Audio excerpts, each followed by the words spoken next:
بیری کے پتوں سے جو غسل ہے کہ اس سے جادو وغیرہ کی کاٹ ہو جاتی ہے اور خاص اس دن کے حوالے سے اس کی ترغیبات موجود ہیں، تو کیا کہیں گے آپ؟ دیکھیں، دو طرح کی باتیں ہیں یہاں پر. ایک تو ہے اس اعتبار سے کہ کیا یہ عمل کرنا درست ہے یا نہیں ہے. تو یہ عمل کرنا بالکل درست ہے، اس میں کوئی حرج نہیں ہے. بہت سارے ٹوٹکے ہوتے ہیں، دادی اماں کے ٹوٹکے ہوتے ہیں اور گھر کے بزرگ جو ہوتے ہیں ان کے طرح طرح کے ٹوٹکے ہوتے ہیں جن کے ذریعے سے ہم دیکھتے ہیں کہ یہ معاملہ ہو جاتا ہے. ہمیں بھی نزلہ کھانسی وغیرہ ہوتا ہے تو گھر میں ٹوٹکوں کوئی کے نہ ذریعے کوئی ہو جاتا ہے.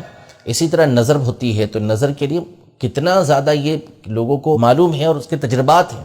مشاہدہ اس کا کہ مرچیاں گھمائی بغیر کچھ پڑے، آگ میں ڈالی نظر اتر جاتی ہے. بالکل. تو ہوتا یہ ہے کہ دیکھیں جتنا بھی علاج ہوتا ہے نا، چاہے وہ طبی علاج ہو یا چاہے وہ روحانی علاج ہو، جو قرآن و سنت کے اندر ہے وہ تو الگ بات ہے، وہ اس میں موجود ہے تو وہ تو یقینی اور قطعی چیز ہے.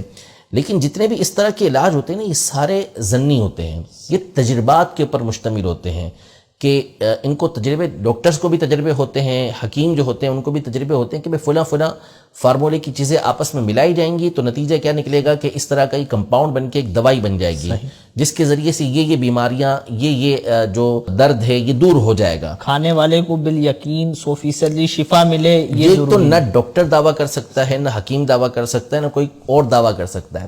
تو اسی طرح یہ جو روحانی علاج ہوتے ہیں، ایک وہ ہوتے ہیں کہ جو قرآن و سنت کے اندر موجود ہیں، وہ تو ظاہر ہے اس میں تو کوئی شک و شبہ ہو ہی نہیں سکتا. باقی یہ جو بزرگان دین رحمہم اللہ اجمعین کے اس طرح کے روحانی علاج ہوتے ہیں، یہ بھی ان کے تجربات ہوتے ہیں.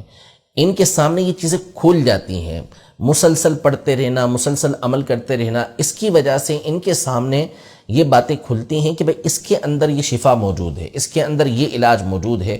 تو یہ پھر امت کی خیر خواہی کے لیے، امت کی بھلائی کے لیے اسے بیان کر دیتے ہیں. اب اس کا تجربہ ہوا کسی بزرگ رحمۃ اللہ تعالی علیہ کو، انہوں نے آگے بیان کر دیا کہ بھئی اگر کوئی ان پتوں سے نہا لیتا ہے تو پھر اس صورت میں سارا سال اس کی جادو سے حفاظت رہے گی. تو انہوں نے جب یہ دیکھا تو پھر آگے بیان کر دیا اسے. تو ان کے بیان کرنے پہ اگر کوئی عمل کرتا ہے تو کوئی اس میں حرج نہیں ہے. کوئی نہ اس کو فرض سمجھتا ہے، نہ کوئی اس کو واجب سمجھتا ہے، نہ کوئی اس کو سنت سمجھتا ہے، نہ اس پر کوئی عمل کرنا لازم قرار دیتا ہے، نہ کوئی اس کو مستحب بھی نہیں سمجھتا. فقط اس کو جائز سمجھا جاتا ہے کہ جو ایسا کرے گا اس کے لیے ٹھیک ہے، کوئی اس کے اوپر گناہ نہیں ہے. ظاہر ہے کہ اگر کوئی نہا لیتا ہے تو اس نے کیا کیا؟ اس نے کوئی جرم تو نہیں کیا نا، اس نے غسل ہی کیا ہے بیری کے پتوں سے کو ابال کر، تو اس کے نہانے میں اس کے جسم ناپاک کر دیا ہو، ایسا تو نہیں ہے. تو اس پہ تان و تشنیع کسی طرح کی نہیں ہو سکتی. دوسرا یہ کہ بعض لوگ پریشان ہو جاتے ہیں کہ نہیں عمل ہو سکا یہ، تو گویا کہ کوئی ایسا کام ان سے چھوٹ گیا کہ جو چھوٹنا نہیں چاہیے تھا. تو ایسا نہیں ہے، یہ کوئی فرض و واجب نہیں ہے کہ ایسا آپ نہیں کریں گے تو پھر اس صورت میں آپ کو یہ گناہ ہو جائے گا یا آپ کے ساتھ واقعی جو ہے وہ کوئی جادو والا معاملہ ہو جائے گا. تو ایسا نہیں ہے.